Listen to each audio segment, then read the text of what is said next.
बचपन का हर मौसम सुहाना होता है। कागज़ की वो कश्ती होती है, माँ की कहानी होती है और परियों का फसाना होता है। बिल्कुल, बचपन का जो हर वक्त होता है ना, वाकई सिमरन बहुत ही खूबसूरत होता है। मिट्टी में खेलना, शरारतें करना, माँ का हमें डांटना और फिर हमें प्यार से समझाना, ये खूबसूरत यादें ही तो होती हैं जिन्हें हम आज भी बहुत मिस करते हैं। और ये जो नन्हे नन्हे प्यारे प्यारे बच्चे हैं ना, यही तो हमारे कल का भविष्य हैं। और कितना ज़रूरी है ना कि बचपन से बच्चों को हम अच्छे गुण सिखाएं, उन्हें ज़िम्मेदारी के बारे में बताएं, उन्हें आत्मनिर्भर व्यक्ति बनने की कोशिश करवाएं, ताकि जब बच्चे बड़े हो जाएं ना तो सार्थक भूमिकाओं के लिए अपने आप को तैयार रखें। और राधिका, ये कैसे संभव है? चलो जानते हैं अपने एक्सपर्ट से। बिल्कुल, तो threats and opportunities for children to become great citizen of India पर चर्चा करने के लिए आज हमारे साथ स्टूडियो में उपस्थित हैं miss Ritika Anand, national teacher awardee 2023। आपका बहुत बहुत स्वागत है डीडी मॉर्निंग शो में मैम। और हमारे साथ साइबर सिक्योरिटी और artificial intelligence expert Shri Atul Tripathi ji भी मौजूद हैं। नमस्कार, आपका भी बहुत बहुत स्वागत है। और सबसे पहले आप दोनों को बाल दिवस की ढेरों शुभकामनाएं। Thank you so much. And same to you. Thank you so much, thank you. तो सबसे पहले ऋतिका मैम, जैसे कि हम बात कर रहे हैं आज बाल दिवस है और बच्चों के बारे में हम बात करें, तो बच्चे जो होते हैं वो एक जिम्मेदार नागरिक होते हैं। तो हम किस तरह से और उन्हें जिम्मेदारी का एहसास दिलाएंगे, वो किस तरह से वो भूमिका निभाएं जिम्मेदार नागरिक बनने की, इसके बारे में आप हमें बताइए। रतिका, बहुत प्यारा सवाल है कि किस तरह से बच्चों को और जिम्मेदार बनाया जाए। हम बात कर रहे हैं यहाँ पर रिस्पॉन्सिबल सिटीजनशिप की। तो मुझे ऐसा लगता है पर्सनली कि जितना वैल्यू सिस्टम बच्चों का स्ट्रॉन्ग होगा, उतनी ही रिस्पॉन्सिबल सिटीजनशिप बच्चों में आएगी। अब स्ट्रॉन्ग वैल्यूज़ किस तरह से हम बच्चों में how can we inculcate these values. माना जाता है कि जो अच्छी आदतें हैं, good habits, they form the value system, and then of course that defines your destiny. Values हर इंसान की, हर क्लैन की, हर फैमिली की अलग अलग तरह से डिफाइंड रहती हैं। तो सबसे पहले तो हमें अपने लिए एक सेट ऑफ वैल्यू सिस्टम तैयार करना है। जैसे मैं एक छोटा सा एग्जाम्पल आपको दूंगी कि जब अगर आप एक एग्ज़ाम दे रहे हैं और वहाँ पर आपके पास ना कोई किताब है, ना कंप्यूटर है, ना साथ में कोई बैठा है, आप चीटिंग नहीं कर पा रहे वहाँ पर, हाँ, तब आप कहें कि my value is honesty, that is not right, because वहाँ पर कोई और सामान था ही नहीं जिससे आप चीटिंग कर सकें। ऑनेस्टी की वैल्यू कब पता चलती है? जब आपके सामने किताब खुली हो, आपका एग्ज़ाम हो और तब आप उसकी तरफ नज़र उठा के न देखें, तो वही तो ऑनेस्टी की वैल्यू है। तो जब हम बहुत ज़्यादा वैल्यूज़ को इम्पोर्टेंस देते हैं तो कहीं ना कहीं हमारी प्रिविलेजेस खो जाती हैं, है ना। अगर आप चीटिंग कर लेंगे तो आपके अच्छे नंबर आ जाएंगे, तो आपको एक प्रिविलेज मिल जाएगी। तो अब चॉइस है हमारे पास कि हमें प्रिविलेज को चूज़ करना है या हमें प्रिंसिपल्स को चूज़ करना है। और एक्सपर्ट्स का ये मानना है कि अगर आप प्रिविलेजेस को चूज़ करते हैं और प्रिंसिपल्स को नहीं, तो आगे जाकर ना प्रिविलेजेस रहती हैं और ना ही प्रिंसिपल्स रहते हैं। सो इसीलिए बहुत बहुत ध्यान से हमें वैल्यूज़ को अपने जीवन में चूज़ करना चाहिए। और जब बच्चों की बात आती है, हम अपने टीचिंग फ्रेटर्निटी में हम जनरली ऐसे डिस्कशंस करते हैं और कहते हैं that values can not be taught, they are always caught. तो किस तरह से बड़े हम लोग अडल्ट्स अपने जीवन का निर्वाह करते हैं, किस तरह की वैल्यू सिस्टम हमारे अंदर है, हमारे बच्चे हमें देखकर बहुत कुछ सीख रहे हैं। लेकिन सिमरन, आपने एक बहुत अच्छी बात की कि अच्छी बातें करना बच्चों से बहुत बहुत ज़रूरी है। मैं मानती हूँ कि यहाँ बच्चे हमें देख रहे हैं, सीख रहे हैं, लेकिन जो सुबह का समय होता है ना, जब हम सब हाथ जोड़कर, आंख बंद कर कर हम प्रेयर करते हैं, जिसे हम स्कूल असेंबली कहते हैं, तो मैं ये बच्चों को, टीचर्स को, सबको ये मैसेज देना चाहती हूँ कि स्कूल असेंबली को बहुत माइंडफुली किया जाए। अब जैसे वो मूवी देखी आपने गुड्डी, उसमें वो एक गाना है ना जिसमें एक प्रेयर है, हमको मन की शक्ति देना, मन विजय करें, दूसरों की जय से पहले खुद को जय करें। भेदभाव अपने दिल से साफ कर सके, दूसरों से भूल हो तो माफ़ कर सके। यदि आप ये पूरी प्रेयर सुनेंगे तो हर लाइन में एक वैल्यू है, और यदि इसको सोचकर माइंडफुली यदि आप इस प्रेयर को करेंगे तो आई एम श्योर धीरे धीरे हमारा वैल्यू सिस्टम स्ट्रांग होता रहेगा along with the actions of course। बिल्कुल। बहुत अच्छे। और जैसे आप वैल्यूज़ की यहाँ पर आपने बात की, तो मॉरल वैल्यूज़ के साथ साथ, क्योंकि आजकल ज़माना भी बदल रहा है, हम भी मॉडर्न हो रहे हैं, तो डिजिटल वैल्यूज़ का भी यहाँ पर हम जिक्र करते हैं। तो ऐसे में तकनीक के क्षेत्र में मुझे लगता है बहुत से संभावित खतरे हैं, खास तौर पर बच्चों के लिए। उनसे कैसे बचा जाए, उनके बारे में हमें और जानकारी दीजिए। तो सिमरन जी, आपने जो बातें कही वो बड़ी इम्पोर्टेंट है आज के ज़माने में। जैसे मैम बता रही थी कि वैल्यू सिस्टम्स के बारे में, तो मैं यहाँ पे एक बात कहना चाहूँगा, और ये सभी के लिए है, खासकर माँ बाप जो हैं और हम जो बड़े हैं, बच्चों से कैसे डील करें साइबर की दुनिया से जिसे कहते हैं, या मोबाइल की दुनिया से आम भाषा में जिसे कहा जाता है। सबसे बड़ी चीज़ ये है कि जब भी कोई बच्चा आपसे बात कर रहा हो, अपना मोबाइल प्लीज़ नीचे रख दे। ओके। ये बहुत बड़ी बात है और बड़ी अहम बात है। क्यों? अब ये इमेजिन कीजिए, मैं आपसे बात कर रहा हूँ, आप मुझसे बात कर रही हैं और मैं मोबाइल देख रहा हूँ जी। आपको क्या लगेगा कि मैंने आपकी बात का मान नहीं रखा। जी। राइट। तो ये बच्चे को दिमाग में ये कभी बात नहीं जानी चाहिए कि उसे ये फील करवाना या इसे ये महसूस करवाना कि मेरी बात सुनी नहीं जा रही है। क्योंकि कल के दिन जब हम बच्चा हमारे साथ वो करेगा बड़ा होकर, तो हमें कैसा लगेगा। ट्रू। ये बहुत ज़रूरी चीज़ें, बड़ी बड़ी महीन बात है, लेकिन हम अक्सर इस बात का अनदेखा कर देते हैं या एकदम इग्नोर कर जाते हैं। बट ये बड़ी महीन बात है। मैं पर्सनली इतना करता हूँ। ये मैं करता हूँ कि मेरी बेटी कभी भी कुछ बोले तो मैं मोबाइल जरूर रख देता हूँ। बच्चे को लगे कि वो जो कह रहा है वो बात सही है, वो उसे ये लग रहा है कि अरे मेरी बात सुनी नहीं जा रही। 80% 90% बात बच्चों की जो होती है वो उनकी दुनिया की होती है, लेकिन उनके लिए वही दुनिया है और वही जरूरी है। ये बहुत बड़ी बात है।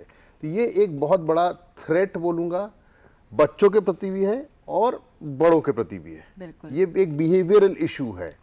और जो एक सबसे बड़ी चीज़ इसी दरमियान निकल के आई, खासकर कोरोना वायरस के 2 साल हम लोग घर में बंद रहे, बच्चे खेल नहीं पाए, सब कुछ बंद था।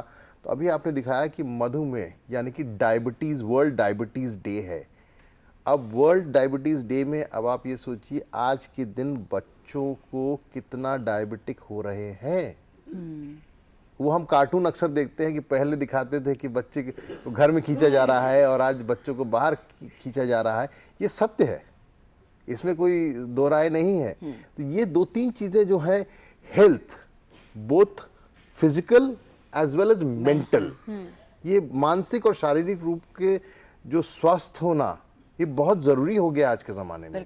और ये साइबर की दुनिया यानी कि मोबाइल की दुनिया की आम बोलचाल की भाषा में जिसे कहा जाता है, अब देखिए सब कोई ऊपर नीचे कर रहे हैं, मोबाइल पे कर क्या रहे हैं। बिल्कुल ठीक। सब कोई कर रहे हैं, लेकिन कर क्या रहे हैं, कितना। तो ये आपको बच्चों को समझाना पड़ेगा कि देखो ठीक है, ये देखने की चीज़ है, इसको रोका तो जा नहीं सकता है। As they say cat is out of the bag, यानी कि बिल्ली बाहर आ चुकी, अब वो वापस जाएगी नहीं।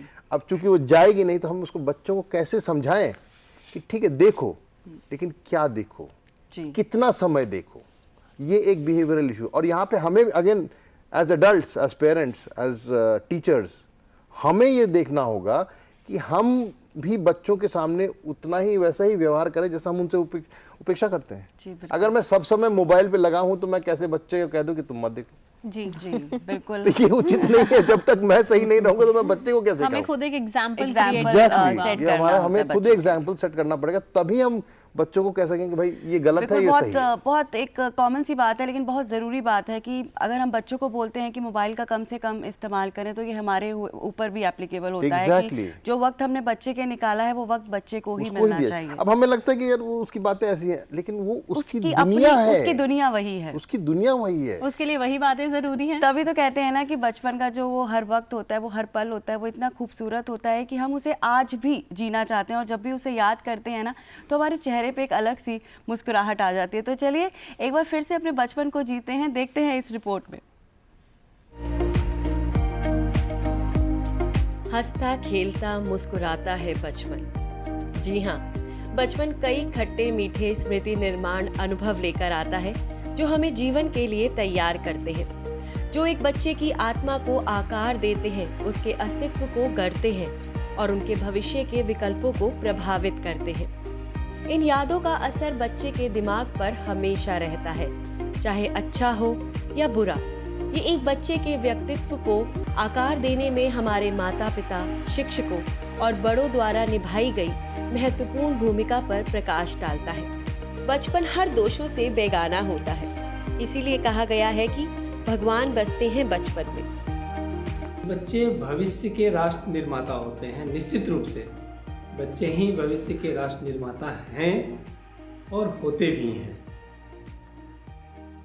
लेकिन हमें उन बच्चों को कैसे संवारना है, सजाना है, किस प्रकार से एक देश का सच्चा राष्ट्रीय नागरिक बनाना है, यह कई लोगों की जिम्मेदारियां होती हैं।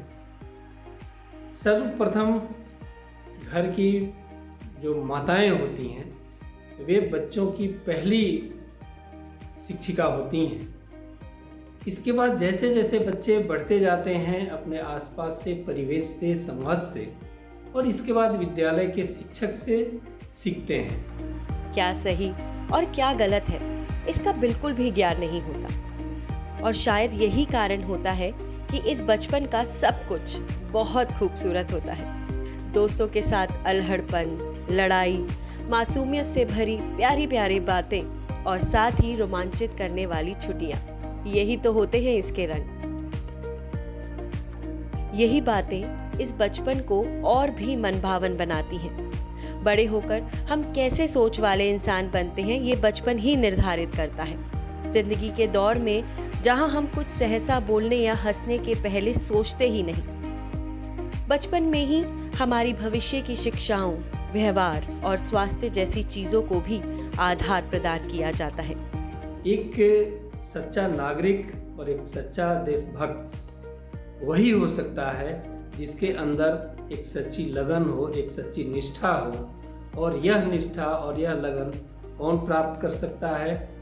वह बच्चे हैं। और कौन प्रदान कर सकता है? वह हमारा सुसभ्य समाज और शिक्षक है। ये बचपन जीवन का सबसे सुखद और अनमोल वक्त के साथ साथ एक समय पर सुखद स्मृति भी बन जाता है। बाल मन की अटखेलियां, मन की लापरवाही सबको लुभाती है। अपने मर्जी के मालिक होते हैं हम इस दौर में, बिना किसी दबाव के हंसना, खाना और खेलना, बस यही ख्वाहिशें रहती हैं मन की। ना कोई ईर्ष्या, ना कोई लोभ और ना ही कोई द्वेष, यही होते हैं इसके मापदंड। जाहिर सी बात है, बचपन का मतलब ही होता है सरल, निश्चल, मधुर और सुंदर, जो हर तरह के गिले शिकवे से परे होता है। ना कोई अमीर, ना कोई गरीब। अब ऐसे में बचपन हंसता, खेलता और खिलखिलाता हुआ होगा ही ना। समाज में बहुत सारी चीज़ें होती हैं, उन नकारात्मक चीज़ों से उन्हें दूर रहने की सलाह देना है, प्रेरणा देनी है। जब बच्चे विद्यालय आते हैं तो बहुत महत्वपूर्ण भूमिका समाज में अगर किसी की है तो वह शिक्षक की होती है।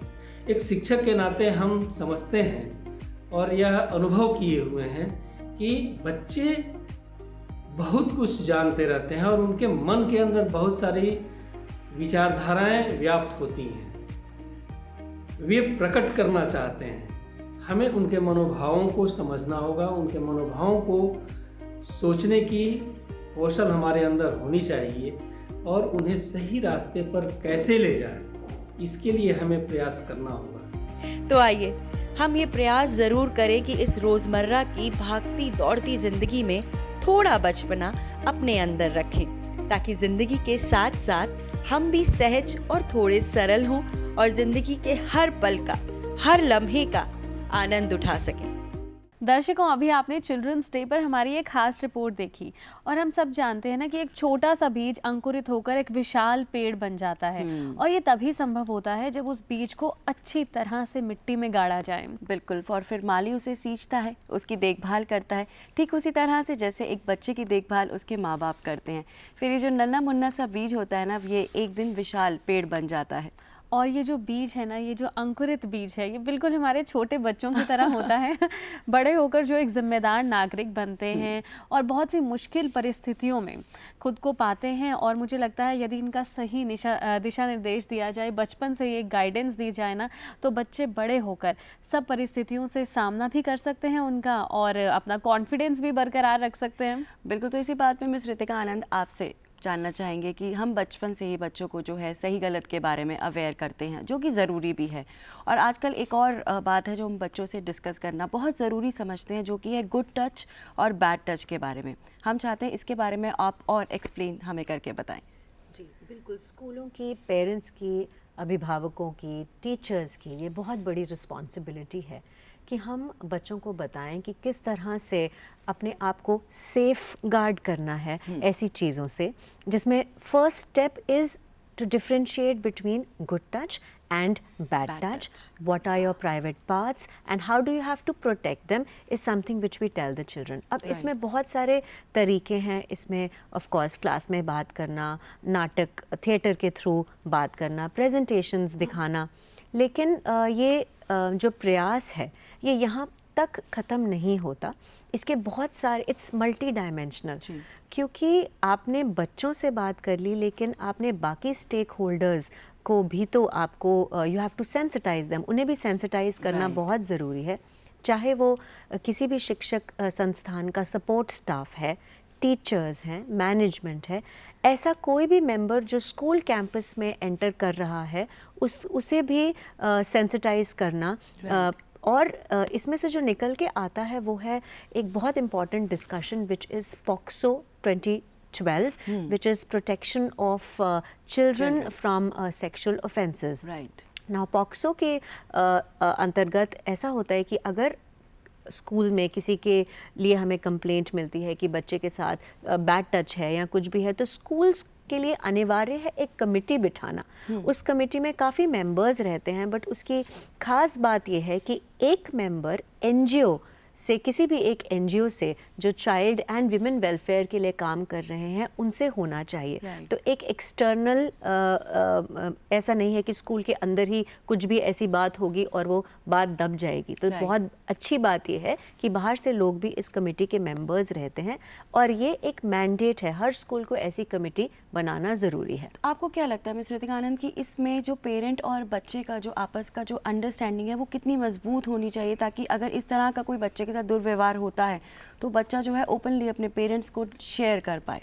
तो रतिका देखो, अगर जैसे कहते हैं ना कि अगर हम आइडियल सिचुएशन की बात करें तो आइडियली तो हाँ, माँ बाप से बिल्कुल बच्चे को बात करनी चाहिए। लेकिन जिस तरह के माहौल में हम सब हैं, जहाँ दोनों parents most of the time working रहते हैं या कभी अपने बच्चों को समय नहीं दे पाते, वहाँ पर ये एक बहुत बड़ा सवाल आता है कि अगर बच्चे के साथ ऐसी कोई प्रॉब्लम है या कुछ ऐसा बच्चे ने एक्सपीरियंस किया है, तो कहाँ जाके बच्चा वेंट आउट करेगा, कहाँ जाके बात करेगा।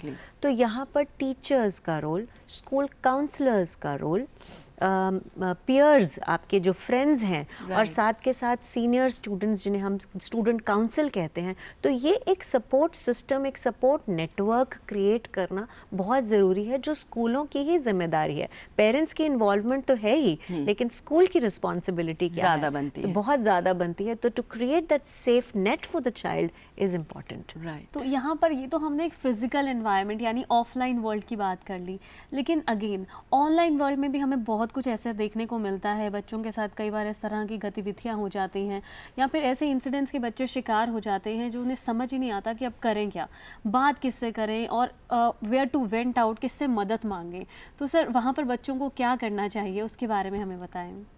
तो जैसे रितिका जी ने कहा कि अभिभावकों, टीचर्स, समाज, जो आपके आसपास के बड़े हैं जी, बच्चों को इतना खुल के बच्चों को ये कॉन्फिडेंस होना चाहिए कि मैं इस व्यक्ति से बात करूंगा तो ये मेरी मदद करेगा। क्योंकि ये दुनिया अब साइबर और फिजिकल वर्ल्ड में जो है वो बहुत ज़्यादा डिवाइसिव नहीं रही, ये दोनों एक ही दुनिया हो गई है। इमेजिनरी वर्ल्ड जो हमारे होते हैं, तो ये हमें भी बच्चों को भी सिखाना पड़ेगा। एंड टीचर्स को भी सिखाना पड़ेगा, एंड जो हमारे माँ बाप हैं उनको भी समझाना पड़ेगा कि बच्चों को क्या समझाएं, भाई ये अच्छी चीज़ है इसको देखो, ये उतनी अच्छी चीज़ है इसको अवॉइड करो, ये आप मत देखिए क्योंकि ये आपके लिए नहीं बना है। हर चीज़ हर आदमी के लिए नहीं बनी होती है। ये बातों को समझाना होगा, स्कूल्स में ही शुरू करना पड़ेगा, घरों में ये शिक्षा देनी पड़ेगी, क्योंकि टेक्नोलॉजी जिस तेजी से आई है हमें भी उस तेजी से अपने आप को अडॉप्ट करना पड़ेगा समाज के रूप में, क्योंकि बहुत सारी चीज़ें आएंगी। अब साइबर बुलिंग है और ये सब सारी चीज़ें, हम वर्ड सुनते रहते हैं, ये सब शब्दों का बहुत सुनेंगे ये सब बारे में आने वाले दिनों में। बिल्कुल। मैं यहाँ पर एक पॉइंट ऐड करना चाहूँगी दर्शकों के लिए भी, सबके लिए, that NCPCR national commission for protection of children's right, अगर कहीं पर किसी बच्चे को ऐसा बैड टच या साइबर बुलिंग एक्सपीरियंस किया है तो NCPCR की साइट पर आप लॉगिन कर सकते हैं और बहुत ही सिंपल है, आप सिर्फ NCPCR विंडो में टाइप कीजिए, साइट खुल जाएगी। तो पहला पॉपअप जो विंडो में आता है वो यही आता है कि क्या आपके साथ इस तरह का व्यवहार हुआ है, और अगर हुआ है तो उसके पास बहुत सारे विकल्प हैं जो बहुत यूज़र फ्रेंडली हैं, और बच्चे भी, इनफैक्ट चिल्ड्रन एंड अगर पेरेंट्स भी उनके साथ उसमें भागीदारी लेना चाहें या टीचर्स भी उस पोर्टल के थ्रू अपनी बात सरकार तक और सही संस्थानों तक पहुंचा सकते हैं, and there will be help at hand. तो बिल्कुल भी निराश होने की ज़रूरत नहीं है। अगर कोई बच्चे जिन्हें साइबर बुलिंग एक्सपीरियंस कर रहे हैं या किसी भी तरह का ऐसा थ्रेट वो एक्सपीरियंस कर रहे हैं, देन NCPCR की साइट पर जाकर अपनी कंप्लेंट दर्ज कर सकते हैं, और वहाँ पर एक टोल फ्री नंबर भी है। Okay, thank you so much for the information. और बच्चे ना कई बार हेजिटेट करते हैं अपनी बात कहने से। मान लीजिए किसी बच्चे के साथ कुछ भी ऐसा हुआ हो तो उसे लगता है कि शायद इसमें कहीं मेरी गलती तो नहीं है। बिल्कुल एग्जैक्टली। तो सिमरन, सबसे पहले ये कॉन्फिडेंस देना बच्चों को कि आप अपनी बात कहें। कम्युनिकेशन जो है, कम्युनिकेशन के चैनल्स ओपन रखना सबसे ज़्यादा ज़रूरी है, क्योंकि सर भी बार बार एक ही बात पर रिएट्रेट कर रहे हैं कि भाई फ़ोन की दुनिया में जब आप चले जाते हैं तो आपका कम्युनिकेशन वर्चुअल वर्ल्ड के साथ है। चाहे वर्चुअल और रियल वर्ल्ड में ज़्यादा अब अंतर नहीं है, लेकिन आप इंसानों से बात कम कर रहे हैं। तो as teachers, as parents, we have to keep a channel of communication always open with the children. और जैसा कि मैंने कहा कि अगर आप if you go to this site और वहाँ पर, अब मुझे नहीं पता मुझे किस भाषा में ये बताना है कि मेरे साथ क्या प्रॉब्लम चल रही है, तो उस साइट की ब्यूटी ये है कि वहाँ पर उन्होंने पिक्चर्स दिए हैं। पिक्चर्स में बताया है कि किसने आपके साथ अभद्र व्यवहार किया, किस तरह का। तो आपको कुछ लिखने की ज़रूरत नहीं है, वहाँ पर 7-8 विकल्प हैं, आप उसमें से क्लोजेस्ट विकल्प चुनिए और फिर आप आगे जाइए। सो इट्स ईजी, प्रोवाइडेड हमें उसके बारे में मालूम हो और प्रोवाइडेड हमें हम अपने बड़ों पर ट्रस्ट कर सकें, विश्वास कर सकें। बिल्कुल। पेरेंट्स और टीचर्स जो होते हैं वो बच्चे के लिए जो होते हैं, बहुत गार्जियन होते हैं, वो उनके फ्रेंड्स होते हैं, सब कुछ होते हैं, तो उनकी तरफ ध्यान देना ये जिम्मेदारी बनती है हम सभी की। बिल्कुल। तो मिस रितिका आनंद, यहीं पर एक सवाल और आपसे बनता है कि एज अ टीचर कभी कभी ये होता है कि बच्चों को ज़्यादा जिम्मेदार बनाने के लिए उनके ऊपर जो है हाईएस्ट मार्क्स का प्रेशर दिया जाता है कि अच्छे मार्क्स आने चाहिए, ये क्लास में फर्स्ट या सेकंड ही आना चाहिए। कितना सही है ये? बिल्कुल गलत है। मैं यहाँ पर थोड़ी सी ज़्यादा बात करना चाहूँगी, क्योंकि हम लोग उस जनरेशन के हैं जहाँ पर मार्क्स की बहुत बहुत वैल्यू थी, और आजकल के टाइम में भी अगर आप देखें, इस प्लेटफॉर्म पे बात करना शायद आसान है। घर जाके मैं भी एक मदर हूँ तो शायद मैं भी कभी ये बोल दूँ, अरे तुम्हारे नंबर और ज़्यादा आने चाहिए, है ना। लेकिन ये जो मार्क्स की जो ये जद्दोजहद है, इससे हमें बाहर निकलना है। और सबसे अच्छी और खूबसूरत बात ये है that NCF, NEP, in policies ने इतनी ब्यूटिफुली एक्सप्लेन किया है the right kind of grading system, जहाँ पर बच्चा सेल्फ असेसमेंट कर रहा है। होलिस्टिक प्रोग्रेस कार्ड्स की बात हो रही है, 360 डिग्री असेसमेंट की बात हो रही है। इसमें यहाँ पर आर्टिफिशियल इंटेलिजेंस का बहुत बड़ा रोल है। And sir would also agree that ऐसे कुछ ऐप्स हैं जहाँ आप अगर आप एक बच्चा वो ऐप यूज़ करके अगर वो टेस्ट देता है तो AI कैलकुलेट कर सकता है कि किस टॉपिक में आपको और लर्निंग की ज़रूरत है। मान लीजिए ट्रिग्नोमेट्री में मेरा हाथ तंग है, तो मुझे उस ऐप ने बता दिया that you need to work in trigonometry more. यहाँ पर टीचर्स का सपोर्ट आ सकता है और बहुत सारे ऐसे ऐप्स अवेलेबल हैं। जैसे हम थ्रेट्स एंड अपॉर्चुनिटीज़ की बात कर रहे हैं तो AI का ये एक अपॉर्चुनिटी भी है जो हमें पर्सनलाइज्ड लर्निंग प्रोवाइड कर सकता है। तो जब ग्रेड आपने अब आपने अपनी तैयारी कर ली दूसरी बार, अब आप जब दोबारा एग्ज़ाम देंगे तो आपके पास एक नया ग्रेड होगा। तो ये जो नया ग्रेड है ये किसके लिए है? ये आपकी अपने लिए है, where you are lacking and what are your strengths and what are your weaknesses, vis-a-vis that I compare that, oh, what are your strengths and what are your weaknesses. So ये एक रात में, एक दिन में ये काम होने नहीं वाला।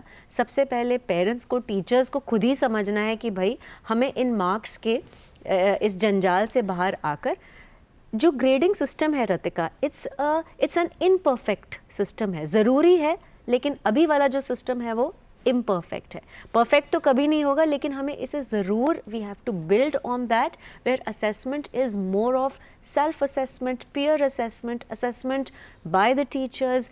Parents are also, a part of assessment, and the focus is on the core competency. The focus is on learning and not on the marks. वो कहते हैं ना कि नज़रिया बदल के देखें तो नज़ारे बदल जाते हैं, तो ना नज़रिए बदलने की ज़रूरत है। बिल्कुल ठीक कहा आपने। और क्योंकि ये बच्चों का फाउंडेशनल लेवल होता है, बुनियाद होती है, तो ये समय बहुत महत्वपूर्ण होता है। और बचपन के बारे में ना एक बात और बहुत खास है, हम सब सुनते भी आए हैं कि छोटे होते चाहे आप छत पर सो जाओ, चाहे आप ज़मीन पर सो जाओ, लेकिन आपकी आँख ना हमेशा बिस्तर पर ही खुलती है। बिल्कुल, तो ये कमाल है बचपन का। तो चलिए बचपन की कुछ झलकियाँ देखते हैं, चिल्ड्रंस डे पर यह रिपोर्ट देखते हैं। बच्चे जो देश का भविष्य होते हैं। किसी भी देश के विकास के लिए बच्चों का विकास बहुत जरूरी है।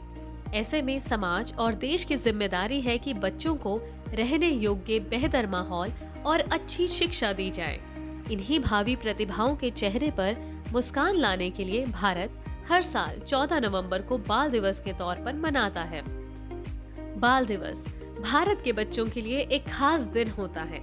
बाल दिवस के मौके पर हर वर्ष देश भर के स्कूलों में कई कार्यक्रमों का आयोजन किया जाता है। बच्चे बाल दिवस कार्यक्रम को लेकर बहुत उत्साहित रहते हैं। बाल दिवस बच्चों का राष्ट्रीय पर्व है। शरीर विज्ञान विशेषज्ञों के अनुसार मनुष्य के विकास की अवस्था के अर्थ में आयु शब्द का प्रयोग करते हैं। जैसे शैशव 5 वर्ष की आयु तक, बचपन 14 वर्ष की आयु तक, तरुणावस्था 21 वर्ष की आयु तक, वयस्क 50 वर्ष तक और इसके बाद वृद्धावस्था। जब आप अपने बचपन की सबसे प्यारी यादों को देखते हैं तो आपको सबसे ज्यादा क्या याद आता है? क्या यह तब था जब आपने क्लास टेस्ट में 10 में से 10 का सही स्कोर प्राप्त किया था, घर पर एक कार्य पूरा किया था, या हर दिन एक कपकेक खाया था? शायद नहीं। जो यादें हमारी पुरानी यादों को ताजा कर देती हैं वो है उत्सव की परंपराएं, सप्ताहांत में मिलन समारोह, दोस्तों के साथ पागलपन भरी लड़ाई, मूर्खतापूर्ण कक्षा के चुटकुले, स्कूल यात्राएं और रोमांच भरी छुट्टियां। ये वो यादें हैं जिन्हें बच्चे अपने दिल के करीब रखते हैं और पीढ़ियों तक इसे आगे बढ़ाते हैं। आपके बच्चे का स्वास्थ्य सभी वृद्धि और विकास की नींव है। बेशक आपके बच्चे के स्वास्थ्य में शारीरिक विकास के अलावा और भी बहुत कुछ शामिल है। आपके बच्चे के स्वास्थ्य के कुछ अन्य महत्वपूर्ण हिस्सों में उनका सीखने और सोचने का विकास, सामाजिक और भावनात्मक विकास और मानसिक स्वास्थ्य शामिल है। अपने बच्चे के साथ समय बिताने और काम करने से आपके रिश्ते को बेहतर बनाने में मदद मिलती है। आप रोजमर्रा की गतिविधियों के हिस्से के रूप में एक साथ समय बिता सकते हैं, या आप खेल-कूद और अन्य गतिविधियों के लिए विशेष समय निकाल सकते हैं। भोजन तैयार करना, पढ़ना, शब्दों का खेल खेलना, पार्क जाना आदि जैसी गतिविधियों को साझा करने का प्रयास करें।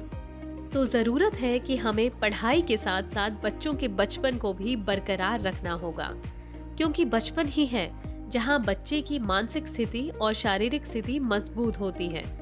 ऐसे में परिजनों को भी ध्यान देना होगा कि बच्चे के बचपन को बरकरार रखते हुए उसकी पढ़ाई पर ध्यान रखें और उसे किताबी ज्ञान के साथ साथ प्रैक्टिकल भी समझाएं, ताकि वो मानसिक स्थिति से ना जूझे। How do we make children better citizens of tomorrow. First and foremost, they need to be sensitive and understanding towards the diverse history and culture of India. Second, compassion, love, sympathy, and empathy towards people and community around them. Third, and most important, is to take responsibility of our own actions. And most important is we have a diverse culture, community, and different communities come with different sensitivities and sensibilities. These are things that we need to work on, and this is how we create better citizens for tomorrow. और online दुनिया में game खेलने से लेकर उसे field और खेल मैदान की ओर ले जाने में सामंजस्य स्थापित करें। कहा जाता है कि देश के बच्चे ही देश का भविष्य हैं। जब आप किसी कहानी की शुरुआत पर ध्यान देंगे, तभी आप आगे की कहानी बदल सकते हैं। तो आइए हम प्रण लें कि बच्चों के बचपन को बरकरार रखते हुए उन्हें आगे बढ़ने में भी सहयोग करेंगे। दर्शकों, देश के बच्चे ही देश का भविष्य हैं। अभी हमने चिल्ड्रंस डे पर यह रिपोर्ट देखी और सर आपसे जानना चाहते हैं कि आज बच्चों के पास ना हर स्पेस में एक अपॉर्चुनिटी है। साइबर स्पेस में, डिजिटल माध्यम में सब बहुत कुछ है जो हम सीख सकते हैं। तो ये सीख कर इसका पॉजिटिवली इस्तेमाल करके बच्चे एक जिम्मेदार नागरिक कैसे बन सकते हैं? तो देखिए, बच्चों का सबसे अहम काम होता है पढ़ाई लिखाई जी। अब देखिए, डिजिटल वर्ल्ड में हमें बहुत सारी अच्छी चीज़ें मिलेंगी, खासकर चूंकि डिजिटल वर्ल्ड आ गया है तो मुझे एक फिज़िकली टीचर के पास जाकर कुछ सीखने की अब उतनी आवश्यकता नहीं रही। मैम है, मैम कुछ पढ़ा रही हैं, उन्होंने कोई वीडियो अपलोड किया है, क्या मैं as a student, as a बच्चा, क्या मैं मैम के वीडियोस देखकर उनके फिज़िक्स की क्लासेस को सीख सकता हूँ? क्या मैं समझ सकता हूँ जो मुझे कॉन्सेप्ट नहीं समझ में आया, कोई बात नहीं समझ में आई, क्या मैं उसे सीख नहीं सकता? अच्छी बात यह है कि ये बहुत ज़्यादा 1-2 घंटे के नहीं होते कि अब बच्चा बोर हो जाता है, आधे घंटे की क्लास है। मुझे जैसे मैम ने बताया, ट्रिग्नोमेट्री का एक कॉन्सेप्ट नहीं समझ में आया, साइन वेव, सिंपल चीज़, एक साइन वेव होती है, अगर मुझे नहीं समझ में आ रही है, मैं बार बार उसमें फंस रहा हूँ, तो वो 5 मिनट या 10 मिनट, जो कि एक बच्चे का टाइम स्पेंड बहुत ज़्यादा नहीं होता है, तो वो क्या मैं उसका उस 5 या 10 मिनट के अंदर ही सारी बातों को समझ लूँ? आजकल पढ़ाने का तरीका भी बहुत इंटरेस्टिंग हो गया है। अब कई बार हम देखते हैं कि what is called as virtual reality, उसको यूज कर करके काफ़ी सारे इंटरेस्टिंग और बड़े अच्छे फिजिक्स के कॉन्सेप्ट्स जो खासकर टफ माना जाता है सब्जेक्ट्स में या किसी भी सब्जेक्ट में, जो जहाँ पे बच्चे को बड़ी असुविधा हो रही है, इस तरह की चीज़ें क्या हम इसका उपयोग नहीं कर सकते? हमें वो बच्चों को समझाना पड़ेगा, देखो ये चीज़ें अवेलेबल हैं, इसको आप यूज़ कीजिए। कई सारे प्लेटफॉर्म्स पे आपको ये मिल जाता है, लेकिन वो उनको अवेयरनेस लेवल। एक और भी चीज़ है स्वास्थ्य, खेलना कूदना। अब कोई बच्चा है फुटबॉल खेल रहा है या टेनिस सीख रहा है, कुछ भी खेल रहा है, क्रिकेट खेल रहा है, सीख रहा है, तो क्यों नहीं हम बच्चों को ये समझाएं कि देखो वो प्लेयर है, उस स्पोर्ट में है, उसके टेक्निक्स को देखो, सीखो वो कैसे करता है। तो वो इंटरैक्टिवनेस और वो बच्चों को वो समझाना कि देखो डिजिटल मीडिया में इतनी सारी चीज़ें, और अच्छी बात यह है कि बच्चे एक चीज़ बहुत जल्दी समझते हैं कि उनके लिए लाभ क्या है और हानि क्या है। जी। तो वो हमें वो दिशा निर्देश अगर हम उनको दे दें और उनको दिशा दिखा दें कि देखो ये चीज़ तुम्हारे अच्छी चीज़ है, फटाफट तुम सीख जाओगे, चाहे वो कोई भी एक्टिविटी हो स्कूल की, चाहे जैसे आपको कुछ एक्टिविटी बना के लेके जानी है तो ये वीडियो देख लीजिए, कैसे करता है, स्टेप बाय स्टेप गाइड आ गया है अब तो वो काफ़ी कुछ, मतलब बच्चे बहुत कुछ सीख जाते हैं फटाफट में, और वो उनके लिए बहुत फ़ायदेमंद रहता है। और वो लर्निंग स्किल्स चूँकि ज़्यादा होती हैं, वो जल्दी स्किल्स को पिकअप करते हैं। बिल्कुल, बच्चों में जो सीखने की क्यूरियोसिटी होती है ना, वो बहुत फास्ट होती है, और हम जितना हम सोच सकते हैं बच्चों से कहीं ज़्यादा आगे बढ़ते हैं और आगे सोचते हैं। तो इसी तरह से जो बच्चों में क्यूरियोसिटी होती है, ये भी जो क्रिटिकल थिंकिंग होती है, तो इसमें पेरेंट्स, टीचर्स या स्कूल किस तरह का भूमिका निभाते हैं? देखो रतिका, पहले हम कहते थे कि क्यूरोसिटी या critical thinking, they are desired skills, लेकिन आजकल डिजायर्ड स्किल्स नहीं है भाई, ये तो ऑक्सीजन और वाटर की तरह है, बहुत बहुत ज़रूरी है। तो जब बच्चे अपनी लर्निंग की जर्नी में हों तो किस तरह से उन्हें सवाल पूछने की आज़ादी दें। बिल्कुल। बिल्कुल, they should question, and once they question they should also investigate. अब अगर बच्चा इन्वेस्टिगेट करके खुद किसी रिजल्ट पे पहुंच रहा है, तो जब टीचर उन्हें जज करें, जब मार्क्स दें, तो जो एंड में जो रिजल्ट आया है ना, उस पर ज़्यादा ध्यान ना दें। उसने कितनी सच्चाई और कितनी मेथडोलॉजी से, किस मेथड से वो बच्चा वहाँ तक पहुँचा है, उस पर ज़्यादा ध्यान देंगे। नहीं तो बच्चा क्या करेगा, झूठ का सहारा लेकर सीधा आंसर तक पहुँच जाएगा और इन्वेस्टिगेट नहीं करेगा, है ना।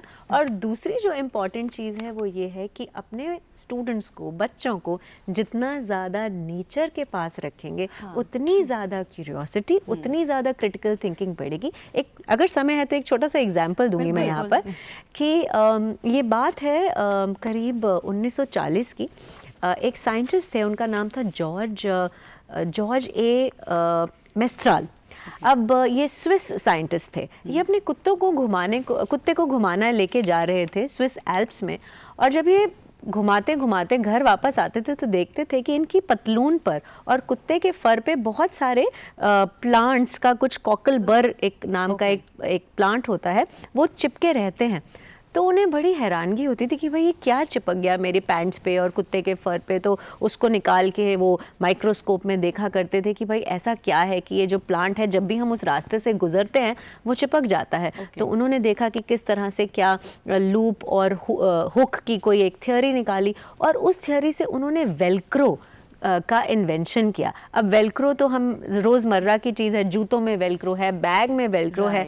कहने का भाव ये है कि क्योंकि नेचर के साथ आप इतना टाइम स्पेंड करते हैं, आपको इतने आइडियाज़ आपके दिमाग में आते हैं। So spending time with nature, nurturing nature is something which is very important. True.